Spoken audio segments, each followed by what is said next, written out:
Okay,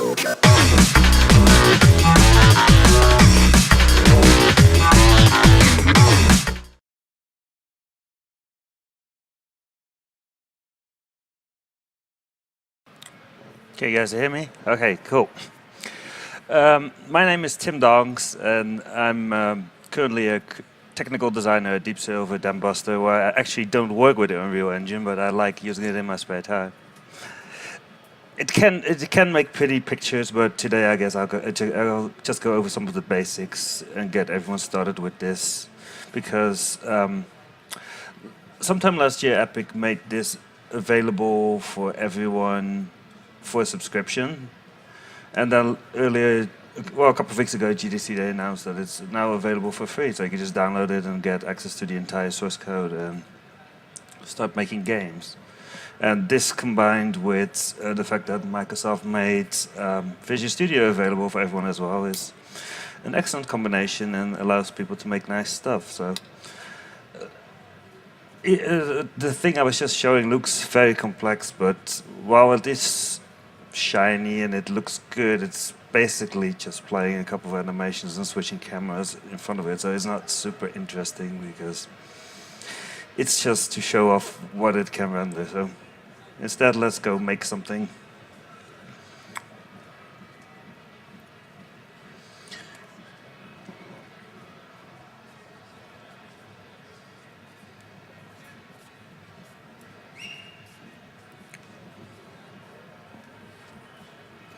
So when you start making stuff, it kind of shows all the existing projects you worked on, some of the examples, and you can just start something new. You can either make something based on Blueprint, which is Unreal's visual scripting language, or do C++.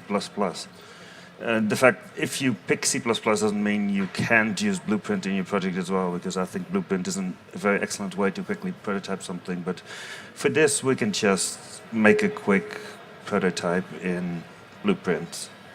Let's see, third person is probably good. Workshop. Let's do this. And let's start with some starter content so we actually have some assets to play around with.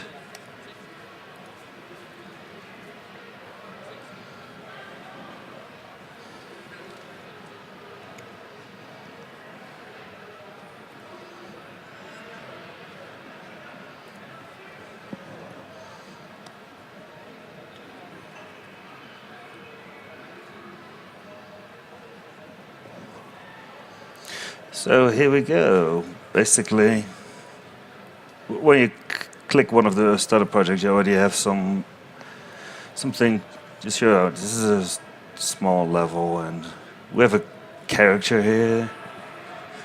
And when you select him, you can actually see that there's a camera attached to him. And if you actually edit the blueprint, it will show you what we have. We have a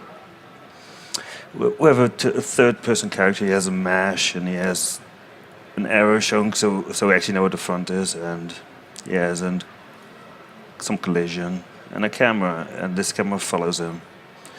Nothing very special, but he already starts with some basic stuff. So he has some mouse input, some gamepad input. So if you move, he moves forward. So we can just jump in game and move around. Yay! You can jump. So it's just a nice way to get going. There's nothing here, but we have a guy who can look around, and it's cool. So how do we make something? Well, like every engine out there, we have all the basic stuff. We have some basic objects. You can put a cube here, or you could actually start doing some level design. These BSP pieces are an excellent way to do a quick block out and then actually put it into Max or Maya afterwards and actually work out the details. Let's say I don't like how this looks. Oh, we can just drag it around, rotate it, and add more stuff as we go.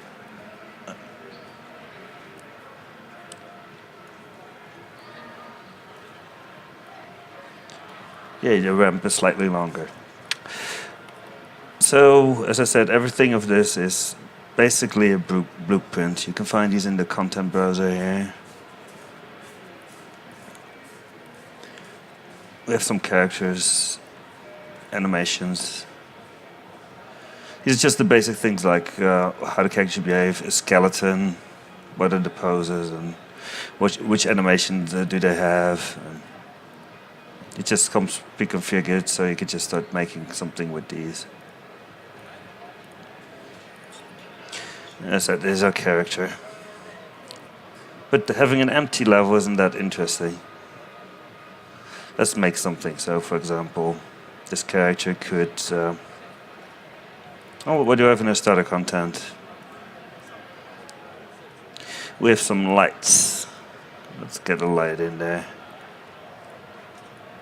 What does this do? Let's put it in the shadow so we can actually see it a bit. That's not very interesting. So every blueprint has its properties when you have it selected. In this case, you can just up the intensity, change the color. But since each one of these is its own little instance, we could just clone it and make this one blue. Cool, 2 lights. So each of these have their own blueprint, and as part of the... Basically, every blueprint has 2 scripts. It has a construction script, stuff it does whenever it constructs a new object or you move it around, which in this case sets the intensity, color, the angle of the cone and the outer cone. But what if we want this light to not be on by default? We could just add more variables. Let's say light status. Oh, we want to add this. Is this light on default?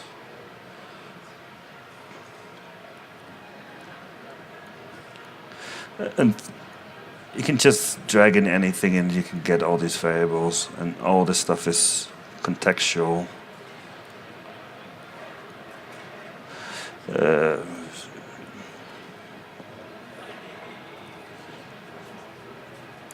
Let's set the visibility of the light.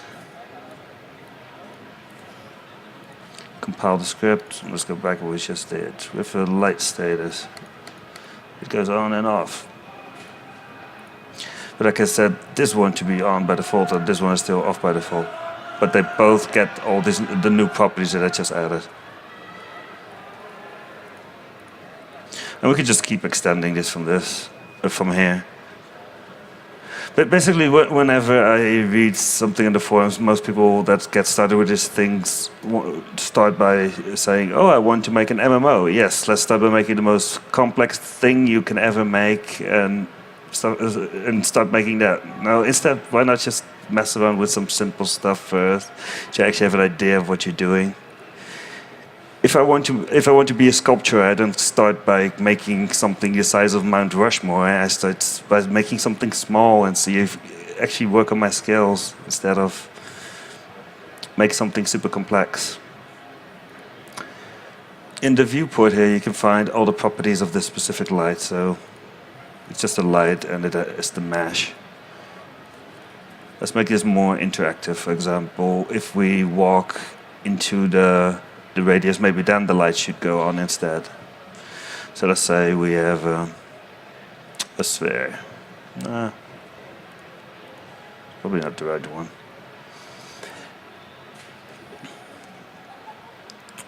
Sphere collision is better.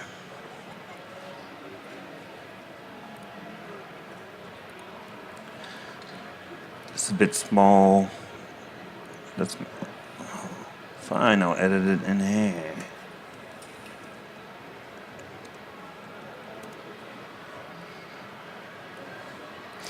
"5-meter radius, probably not good enough. 10-meter radius.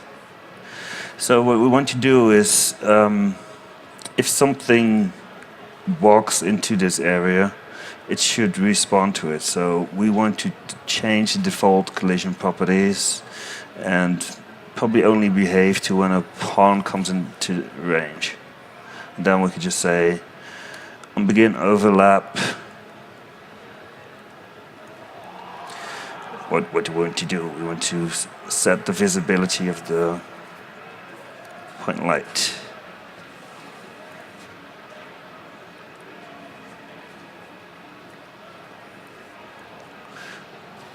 Maybe we want to set the ball actually, and then set it to be enabled, and then this thing uses the same status.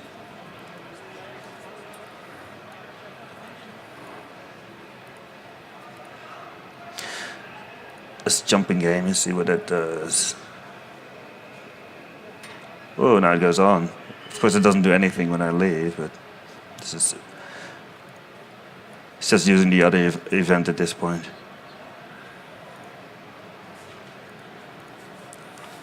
So when we end overlap, we can do the opposite. We can just copy all this stuff and say, okay, when we leave, it should be disabled instead.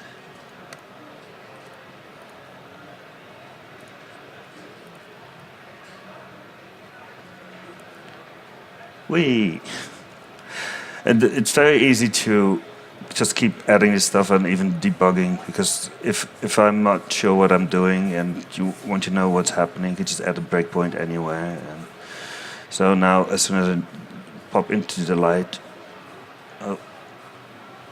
it probably doesn't like me putting it there while it's running.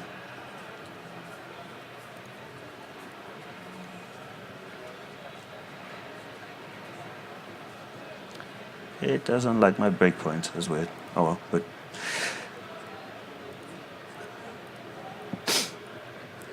anyhow, this is just a quick example, like how do you make functionality by blueprints. So let's say we want to do something more advanced. We want to have some AI running around here. We could probably just base it off our character that we have here already. Of course, this character probably has some stuff that we don't need, so let's just duplicate it and remove all the stuff we don't need.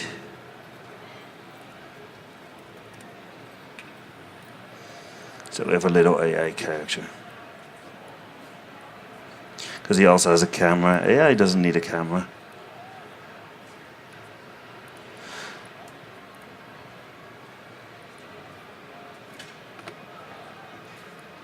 As a matter of fact, it doesn't need any of this input stuff. So I could just simply delete this. What's all this other stuff that it doesn't need? Doesn't need the camera, doesn't need the camera boom. The rest is fine, but since it is an AI, we probably want to give him some sensors so he actually knows what he's doing.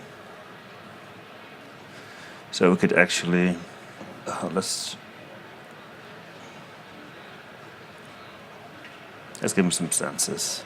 So now we have this. These are the properties of all the sensors. So what do you want to do? Do we want to make it see only players, see or hear? Let's see what the defaults are.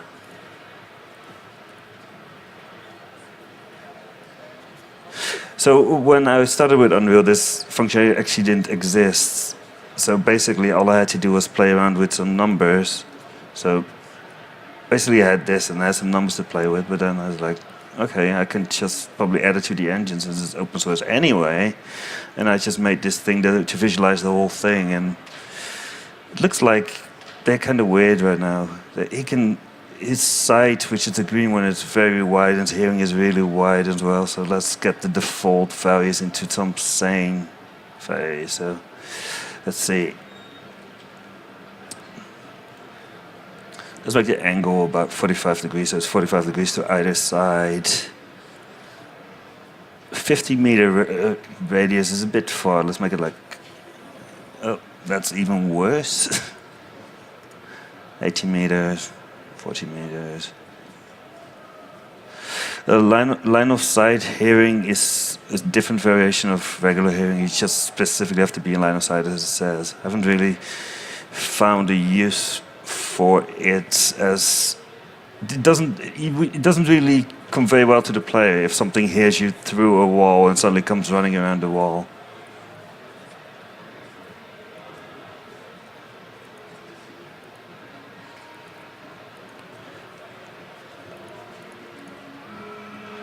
Okay, so what does this look like? It's much better already, much more manageable. So as I spawn here, he cannot see my character, but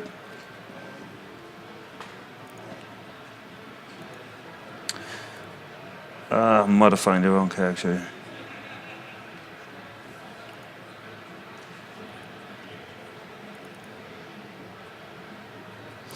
Good thing I made a clone of the previous one, since this one is not a player.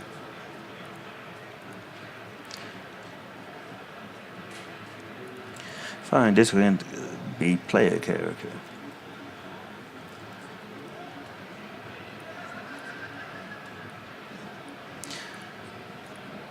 So we have a little AI character here. So by default he cannot see me, but let's add some functionality. Let's add some functionality for when he does see me. So in the sense that we can just hook up these events on see pawn. I don't know. For now we can do nothing. Just we should probably should do something with. We just set a variable. We saw the player.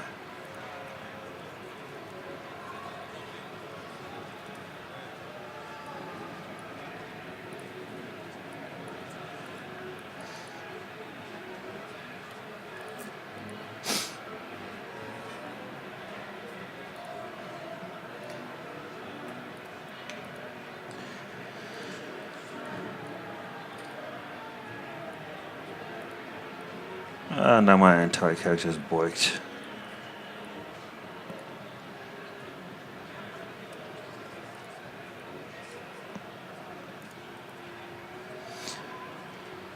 And this is a good time to just not save any of this stuff and start with a fresh project. I actually do have all this stuff running anyway. I could just fire up a different project that has it.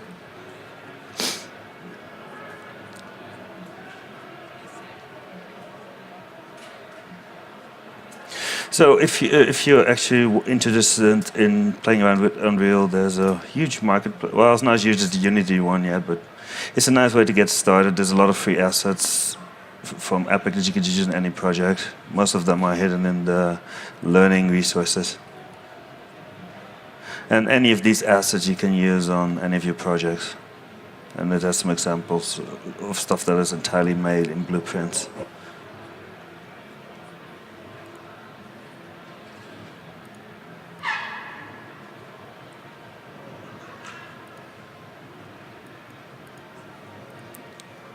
Alright.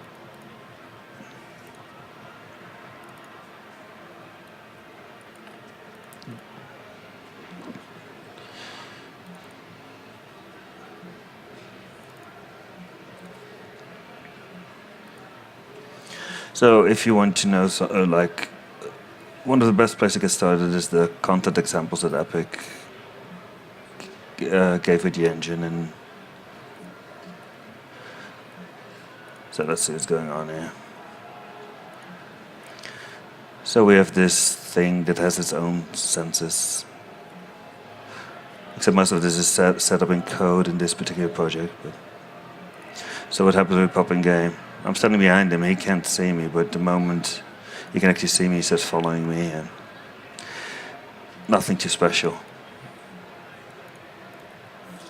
Just need to make sure you add a basic, you need to add a navigation area to the level, and then in the advanced options you can just see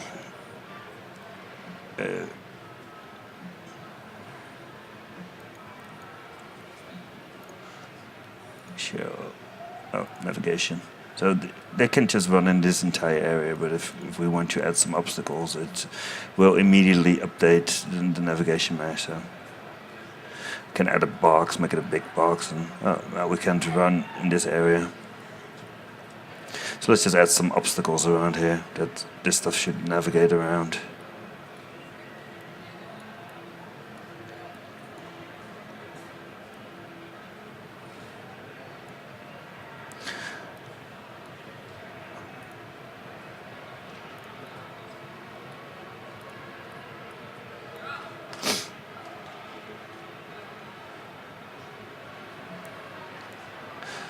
right now he doesn't have any behavior. He just follows me around, and if I can't go somewhere, he can't go somewhere. Isn't that very interesting? Let's add some different stuff to here. Let's say, let's add some blueprints. What if we want to add some traps to this? Let's say we have a basic trap.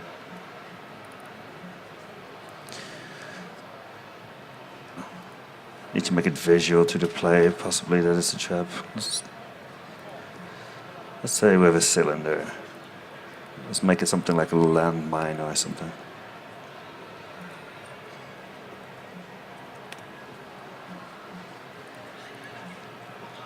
So what does this look like if it's actually in game? So yeah, we have a very small object. And obviously right now this thing does absolutely nothing. So I could just walk over it and nothing happens. Let's add some functionality to this. So we want it to respond to the player behavior. So when the player overlaps, just like we did with the lights, we want to start doing something. So maybe by default we want to, play a particle. I'm not actually sure if I have any starter content in this thing. What do we have? Do we have any particles? Not really. I can just make it do something else. Let's set a material on the player.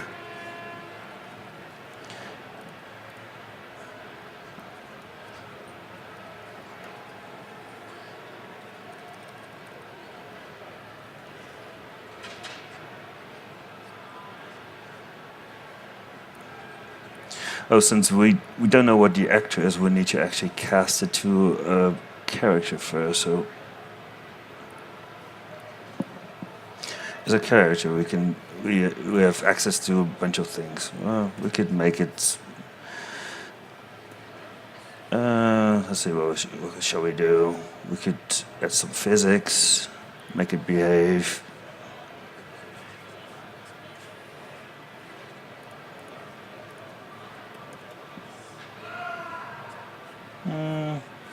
We just add a force to the player.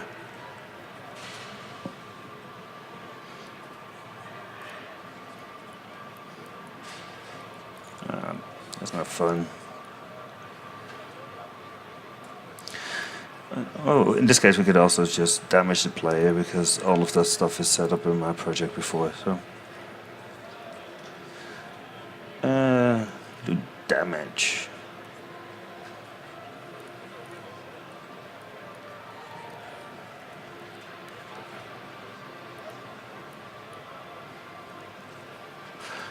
Basically, you can just set up properties in Visual Studio, and it's very easy to extend blueprints. You can just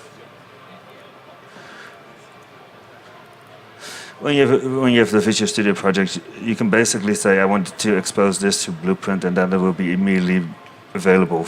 And it's as simple as just setting this function should be available in Blueprint, and from there it will just appear. It's probably easier if I just show it in one of the Epic examples.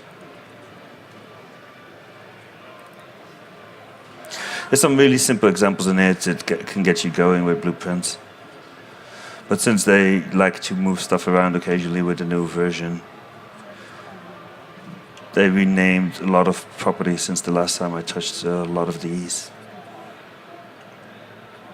So let's see.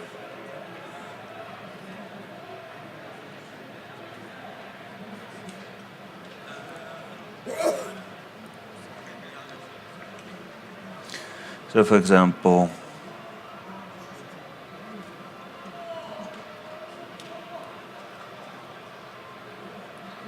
just pop.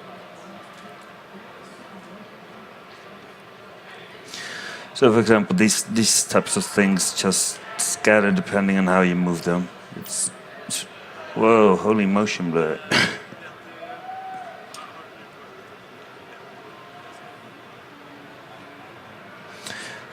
Make the camera follow the player as you move around. interactables, you can just pop in and see, okay, how did they do this? Which is basically the same thing I was doing earlier. If you overlap with this thing, it's just playing animation and updates the mesh and then calls a different function that actually does the camera behavior. Or in this case, the gears. Up here you can specify where you want to play, like if you want to test with multiple players, you can just say, I want 2 players, and you can pop in game, and now I have a second client, which is very important if you want to actually test multiplayer.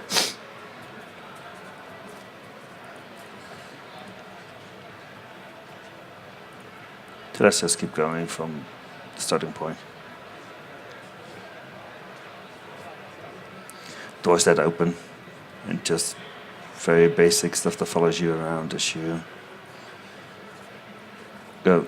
This is more of the same. It's just when you overlap, it just rotates the door and doesn't plays the animation to make it look like it actually opens, but it's just changing the rotation.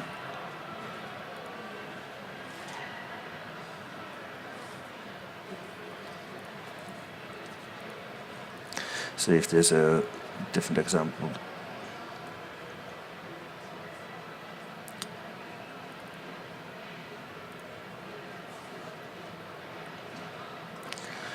Some of the basic stuff you can do with Blueprint.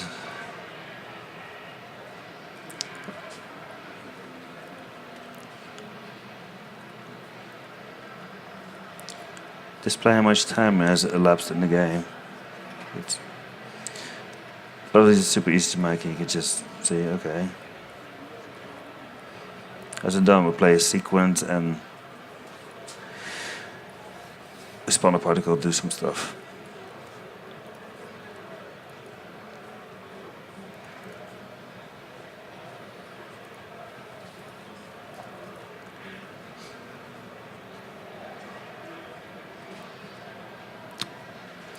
Especially once you actually start to master this thing, there's some examples that will greatly help you with the more advanced features, such as this example.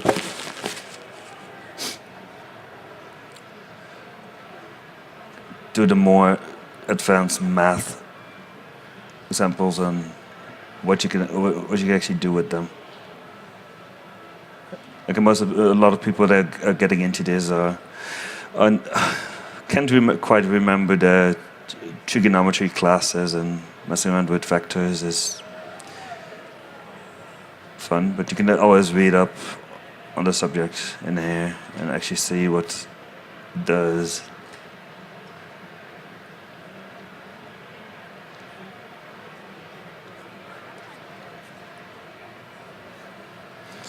But let's make something new. Let's try to make something that actually works in multiplayer, because it's much more difficult than most people think, which is why it's not a good starting example, because you need to make sure whatever you said is actually replicated between all the clients.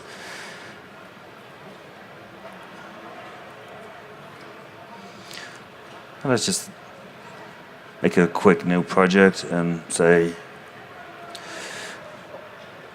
we want something that works in multiplayer. Even if it's simply changing a property, it won't just work out of the box. You need to actually do something.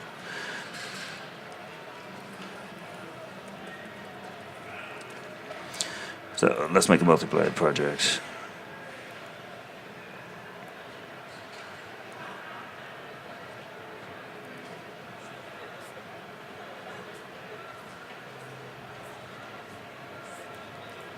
Let's go.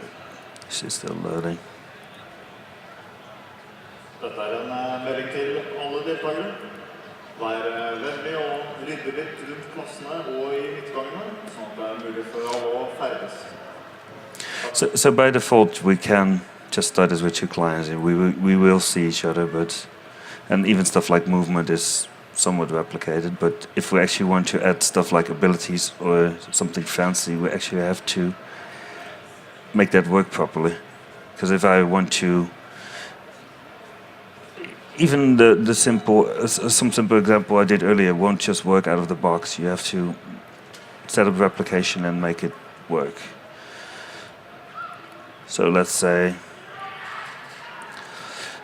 let's make a new blueprint that does.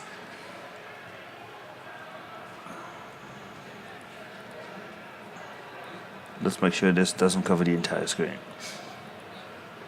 Okay, let's make a new blueprint. We want something. Well, let's finish that trap since we do have all the content again. Let's make a trap.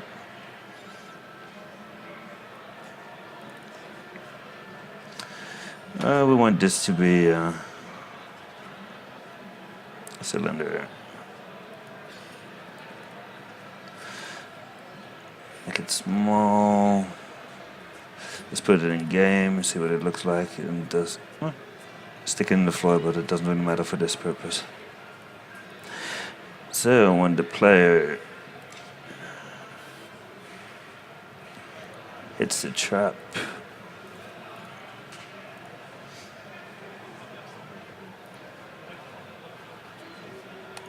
let's make sure the collision is set up correctly so it will actually trigger an event when we overlap.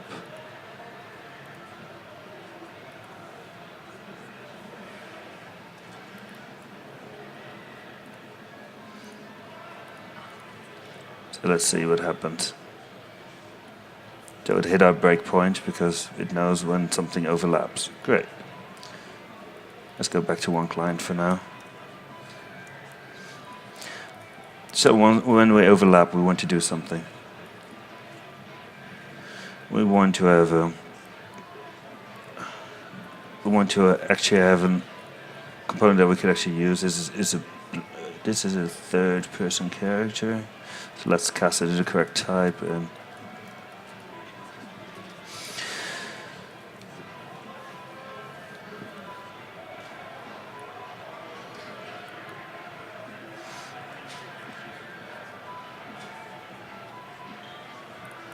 we could just apply material to the player.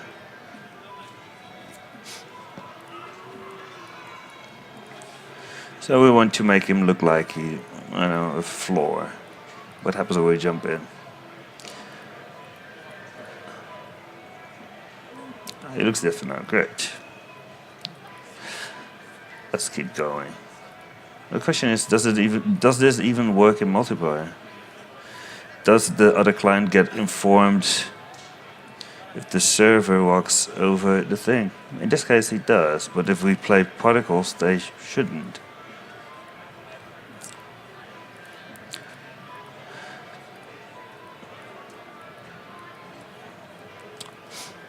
Do something more fancy. So we're on the character, so we can damage him later, but we could just play a particle. So spawn particle made at location. I want to get the location of this specific object, so self get location.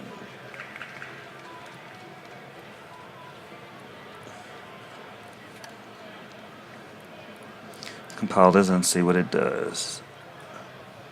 Oh, I can use either of these. It explodes. Great. Probably makes sense if it explodes and then actually goes away. So let's get another reference to self. The way I look at these blueprints, they're like in Ghostbusters. Do not cross the streams. The moment you start overlapping these connectors, it gets really confusing, especially in very complex scripts. So keep it nice and tidy. We want to destroy this actor after we're done.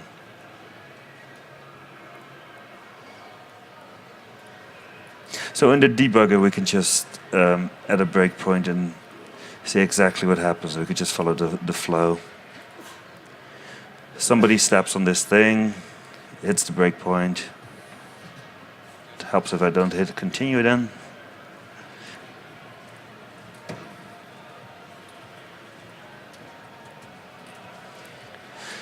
Makes it into a character because it's an actor by default, spawns a location, and then destroys the actor. And we could just see any one of these, what they are. It's like, we know this is a self, so nothing too fancy. Now, what happens if we look at this from the client? Let's make sure that I put him somewhere where I can actually see this thing. Oh, I guess this is easy with multiple monitors, but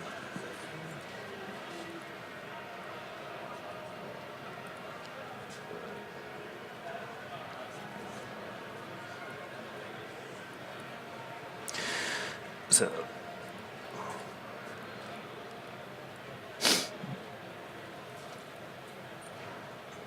I can just.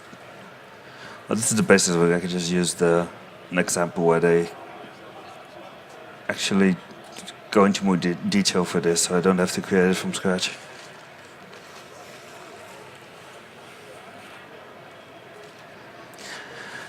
Basically, you want to make sure that you send the event to the server, and the server distributes it to all the clients, and only show it for clients that are there. And otherwise, we're just generating network traffic that isn't needed. So there is a networking example.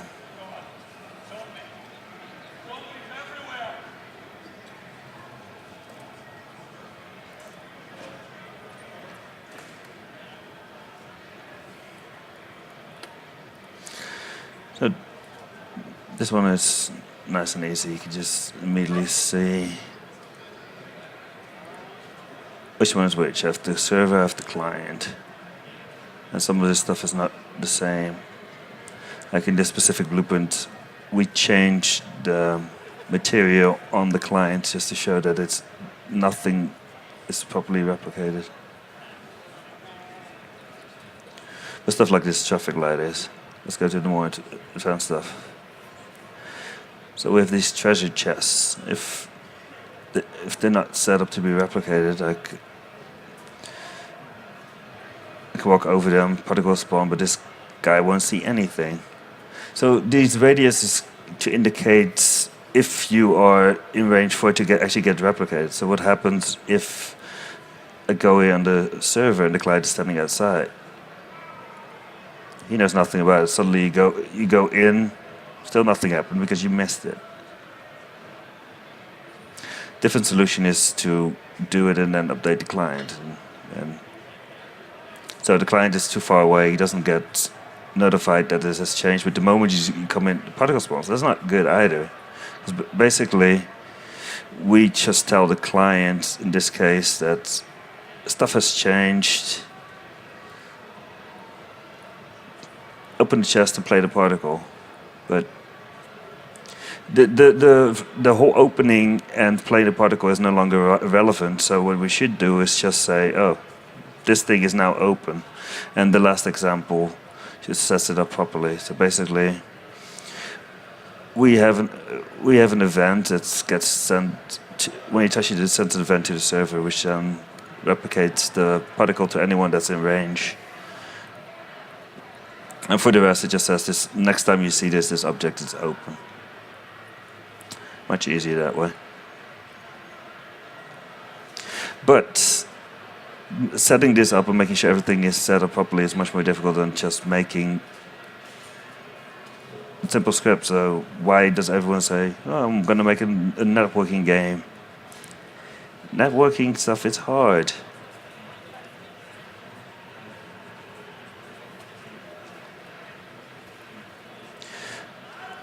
Let's try something else.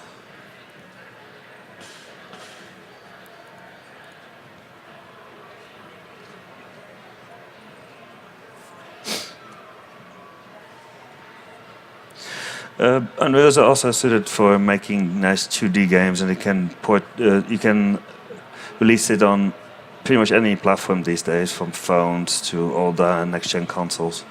So it's just a matter of what kind of project you want to make. If you want to make a first-person project, or I would highly recommend starting with some of these starting points. If you want to make a 2D game, start with this. But we could just start with a code project in this case. So let's start making a first-person shooter. Of course, the difference is if you start with a C++ project, it needs to compile it first before you could actually go. But this is the big difference from Unity. I find it much faster to actually start making something, and you can quickly iterate over stuff because you can immediately jump in game and see your changes. This also is the case with if you make a code project, because you can pretty much make your changes and it will just load it in Unreal without having to even restart the client, which is pretty fancy. Of course, since it is a code project, it also wants to start Visual Studio in the background. But basically, we have access to the entire Unreal source code. So, if something's not working, how does the Kismet work? We could just literally check. Oh, this is how the blueprint tabs work. It just comes with entire source code. And for those of you that are interested in actually making changes, it is very useful to know that it's there and use it when you actually have a problem with your project. So instead of the blueprints, we now have all these various classes. So where we had a blueprint with basic properties movement, is now set up in C++ instead. But we still have a basic character blueprint in here. So you could still extend it in Blueprint from here, even if you start with code.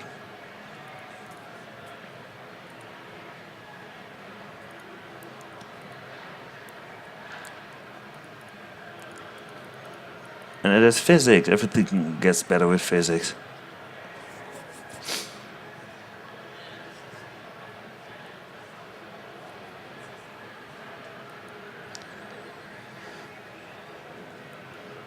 And of course, they're working on a new Unreal tournament, and you can just download that and mess around with it as well.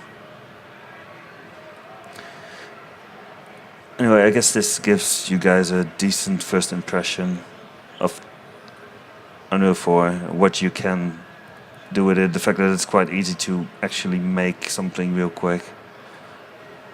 You guys have any questions about this that I can answer? Not everyone at once. Otherwise, I'm just gonna keep going.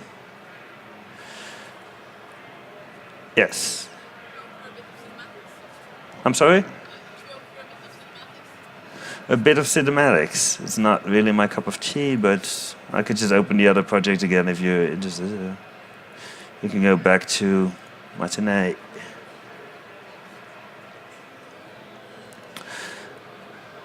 It should be pretty easy to set up cinematics, but most of it is just directly imported from Maya anyway. It should be very easy to get the stuff in there, and then you can just call whatever you want to do from Blueprint. Switch cameras. Let's see where we've got a variety of cameras in here, and from checking earlier, basically we have all our animations here, and they're just playing the entire timeline and just doing what they're doing. And switching cameras in between. There's probably some good examples in there if you're interested in cinematics. Yeah, caps lock. Anyway, it's just Matinee. If you really want to know that, just read up on this because it's very well documented these days. And they pretty much do YouTubes and all this stuff, like how do you set up any of these. Anyway, any other questions? Yes. Could you speak up a bit? There's a lot of ambient noise.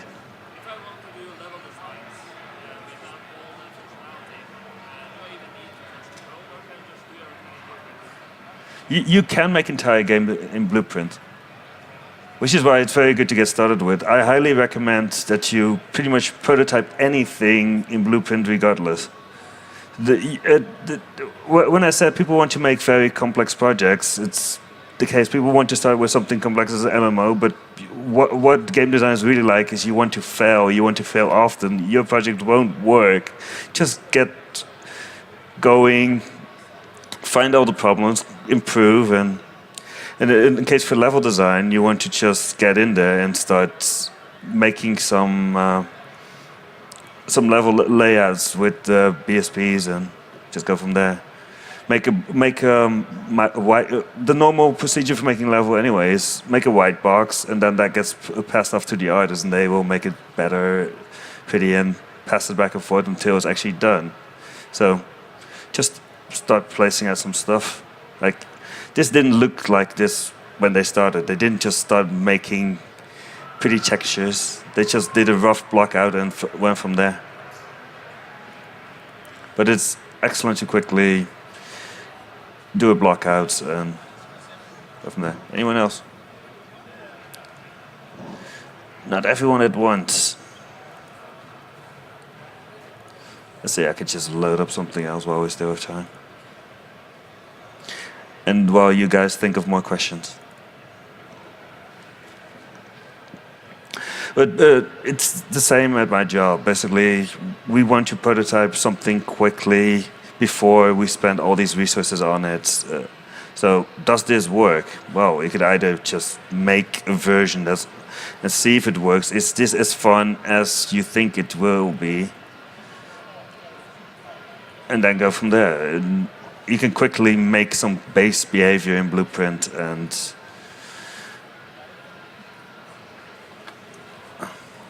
go from there. There's some more advanced Blueprint stuff in here that's pretty cool. Because since Blueprints is so much like programming, you can easily get different blueprints to communicate with each other, which gets more fancy results. Like, oh, I press the button, light goes on. They're actually two different blueprints. This one has a delay, so once the battery reaches it, stuff goes on. And of course the button lights up if I touch it. Fancy. But any one of these you could just load it up and it spawns a bomb that explodes and doesn't have any audio, but fancy switches. I like the highlighting effect on these, but the fact that it takes control of my camera is really awkward. And this stuff, you can shoot the materials and they'll change properties, and it's really hard, and I can make it cold again. And ice melt. But you can pretty much open any of these, like, especially the ice.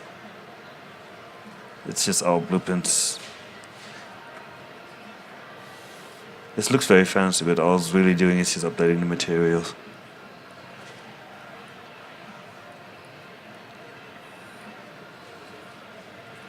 Anyway, I highly recommend you guys give it a shot. I find it much easier to work with than Unity specifically. Plus, you get the full source code, which helps a lot. It's not throwing stuff into a black box and then waiting to see what comes out and hoping it works. But anyway, this kind of wraps up my presentation. I hope you guys at least have a decent first impression of Unreal. Anyway, thank you guys.